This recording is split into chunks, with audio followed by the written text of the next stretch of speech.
정부의 일본 강제징용 피해자 제3자 변제 추진 논란의 불똥이 서울시 의회로 튀었습니다. 여당인 국민의힘이 정부가 이를 신속히 추진하라며 촉구 결의안을 상정해 본회의에서 통과시켰는데요. 이에 대해 야당은 지방의회를 중앙정부의 들러리로 전락시켰다며 반발했습니다. 엄종규 기자입니다. 2차 본회의를 끝으로 3일 패회한 서울시의회 제318회 임시회. 이날 여야의 대립을 가져온 가장 큰 안건은 국민의힘이 발의한 정부의 강제징용 대법원 판결 관련 입장 추진 촉구 결의안입니다. 본회의 처리를 앞두고 더불어민주당이 반대 토론으로 포문을 열었습니다. 명백한 삼권 분립의 민주주의 나라에서 대법원의 최종 판결을 권한도 없는 행정부가 정면으로 위배하겠다고 선언한 거잖아요.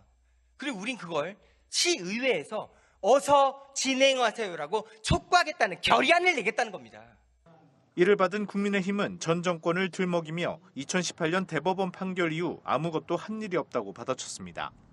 대법원 판결 이후 문재인 정부는 여론의 눈치를 살피며 이 문제의 조속한 해결을 위해 어떠한 노력도 하지 않은 채 무책임하게 시간을 낭비했습니다.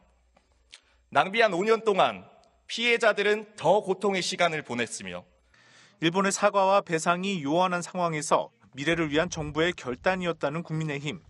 여기에 최근의 국제 정세를 볼 때 미래를 위한 일본과의 협력은 불가피하다는 논리입니다. 북한의 도발은 하루하루 수위를 더해가고 미국과 중국의 갈등은 국내 안보 상황은 물론이고 반도체를 포함한 수출 기업들의 피해로 이어져 가뜩이나 어려운 국내 경제 상황을 더 어렵게 만들고 있습니다.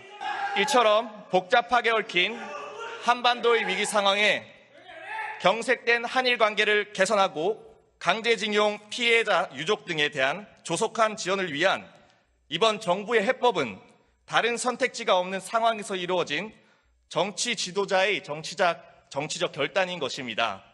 이에 민주당은 정부의 안에 반대하고 있는 강제징용 피해 생존자 그리고 진정한 일본의 사죄가 없는 상황에서 정부의 안은 굴종에 불과하다며 목소리를 높였습니다. 일제 강제징용에 대해서 단 한 번도 진정한 의미의 사죄, 사과, 명백한 식민지 불법 지배에 대한 배상 같은 이야기를 따져도 모자랄 시간에 그런 것들은 다 지워놓고 미래로 가자, 통합이 중요하다.